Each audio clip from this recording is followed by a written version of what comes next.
Welcome to K5 TV news. Kurnool జిల్లా పత్తికొండ తాలూకా JAC సభ్యుల rally మరియు నిరసన కార్యక్రమం. రాష్ట్ర జేఏసీ పిలుపు మేరకు పత్తికొండ తాలూకా జేఏసీ పక్షాన ఈరోజు ఉద్యోగ డిమాండ్లపైన నిరసన కార్యక్రమం చేపట్టడం జరిగింది. ఇందులో భాగంగా ఉద్యోగ ఉపాధ్యాయ కార్మికులు మరియు పెన్షనర్స్ ఆర్టీసీ కార్మికులు ఈరోజు ఇక్కడ రావడం జరిగింది. ప్రభుత్వం వారు మనకి బకాయి పడిన బాకీ అమౌంట్ తప్ప మనం కొత్తగా ఏమీ కోరడం లేదు. అదేవిధంగా మనం దాచిపెట్టుకున్న డబ్బులు పిఆర్సీ సరెండర్ లీవ్లు అయితేనేమి, ఈపీఎఫ్లు అయితేనేమి, ఏపీజేఎల్ఎస్ బిల్లులు అయితేనేమి, ఇవన్నిటిని కూడా పెండింగ్ దాదాపు వాళ్ళ లెక్కల ప్రకారమే 20,000 కోట్ల రూపాయలు మనకి బాకీ పడిన విషయము మొన్న మీటింగ్లో అధికారులే తేల్చినారు. కాబట్టి మేమేమి కొత్తగా కోరడం లేదు. ఈరోజు ఉద్యోగులకి మీరు బకాయి పడిన డబ్బులు మాత్రమే మేము అడుగుతున్నాం. మీరు ప్రామిస్ చేసే డబ్బులు మాత్రమే మేము అడుగుతున్నాము. మీరు మా ముందు వచ్చిన డిమాండ్స్ అన్నింటినీ మేము గత 4 సంవత్సరాల నుంచి కూడా మేము మీ ఆర్థిక పరిస్థితి బాగాలేదనే ఆలోచనతోనే ఉద్యోగ ఉపాధ్యాయ కార్మికులు, అదేవిధంగా పెన్షనర్స్ అయితేనేమి, ఆర్టీసీ కార్మికులు అయితేనేమి ఈరోజు మీకు సానుకూలంగా స్పందించినారు. కానీ విధులేని పరిస్థితిలో మీరు మా డిమాండ్లను 4.5 సంవత్సరాల నుంచి పెట్టినా కూడా మేము ఏ విషయంలో కూడా మేము ఇంతవరకు ప్రభుత్వాన్ని గట్టిగా నిలదీసింది లేదు. ఏమనంటే ఆర్థిక పరిస్థితి బాగలేదనే ఉద్దేశంతోనే మేము కూడా ఈరోజు ఇన్ని సంవత్సరాలు ఓపిక పడ్డాం. ఇంకా మా ఓపిక నశించింది. కనీసం మేము దాచిపెట్టుకున్న జీవితప్పుడు ఏపీజేఎల్ఎస్ డబ్బులు, అదేవిధంగా ఇతర ఖర్చు పెట్టినటువంటి ఫీజు రియంబర్స్మెంట్ ఇది మెడికల్ రియంబర్స్మెంట్ అయితే ఇవన్నిటి కూడా మేము ఈరోజు మీరు ఇవ్వాల్సిన టైంలో ఇవ్వకుండా ఈరోజు 4.5 సంవత్సరాల నుంచి కూడా ఈరోజు పెండింగ్ పెట్టడం జరిగింది.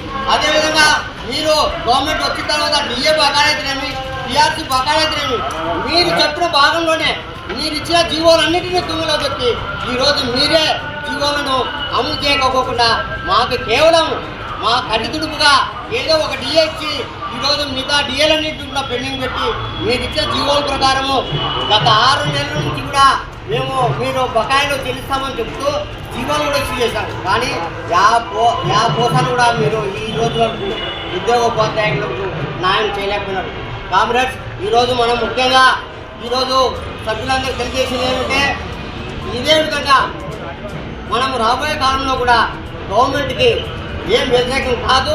కానీ మనకు రావాల్సిన రాయితీలు అయితేనేమి, బకాయిలు అయితేనేమి సకాలంలో చెల్లించాలనే మనం ఈరోజు డిమాండ్ చేస్తున్నాం. పక్క రాష్ట్రంలో కూడా అంత ఎంతో వాళ్ళకి ఆర్థిక పరిస్థితి బాగున్నా కూడా అంత ఎంతో పిఆర్సీ ప్రకటించే సూచనలు ఉన్నాయి. అదేవిధంగా కొత్త పిఆర్సీని కమిటీ వేసినాడే తప్ప ఇంతవరకు 6 నెలలైంది కమిటీకి సచివాలయంలో ఒక రూమ్ అంటలేదు. ఆయన ఇంతవరకు కమిటీ చైర్మన్ కూడా ఇంతవరకు అందుబాటులో రాలేదు. ఈ విధంగా అన్నింటిలో కూడా ఉద్యోగోపాధ్యాయులకి మోసం చేస్తూనే ఉంది గవర్నమెంట్. కాబట్టి విధులేని పరిస్థితిలోనే మేము ఈరోజు రోడ్ ఎక్కాల్సింది. కాబట్టి మేము గవర్నమెంట్కి ఒకటే డిమాండ్ చేస్తున్నాం. మాకు డిమాండ్ ప్రకారము మాకు రావాల్సిన బకాయిలు, మీరు మాకు ప్రామిస్ చేసిన బకాయిలు, మీరు చెల్లించవలసిన బకాయిలు మాత్రమే మేము ఈరోజు అడుగుతున్నాం తప్ప వేరే విధం కాదు. కాబట్టి గవర్నమెంట్ మరొకసారి ఆలోచన చేసి ఇట్లా ఈ గవర్నమెంట్లో అదనపు ఖర్చులు అంటే ఇక్కడ ఉన్నటువంటి గవర్నమెంట్లో షాడో ముఖ్యమంత్రులు చాలా మంది ఉన్నారు. వాళ్ళకి దాదాపు నెలకి 3.5 కోట్ల వరకు ఖర్చు అవుతుంది. మేము ఏనాడు కానీ ప్రశ్నించలేదు. ఈ షాడో ముఖ్యమంత్రుల పాలనలోనే ఈ రాష్ట్రం అధోగతి పాలవుతుందని మరొకసారి విన్నవించుకుంటున్నాను.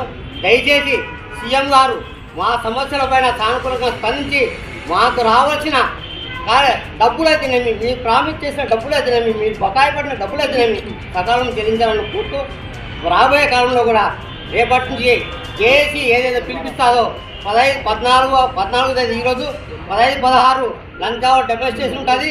17వ తేదీ తాలూకా స్థాయిలో ర్యాలీ ధర్నా ఉంటుంది. 25వ తేదీ చలో కలెక్టరేట్ ఉంటుంది. జిల్లా స్థాయిలో 27వ తేదీ చలో విజయవాడ కార్యక్రమాలు ఉంటాయి. కాబట్టి వీటన్నిటి ద్వారా మేము నిరసన వ్యక్తం చేసి గవర్నమెంట్ వారి మెడలు వంచైనా సరే మేము ఖచ్చితంగా ఈ డిమాండ్లను సాధించుకుంటామని తెలియజేస్తూ ఈ కార్యక్రమాన్ని ఉద్దేశించి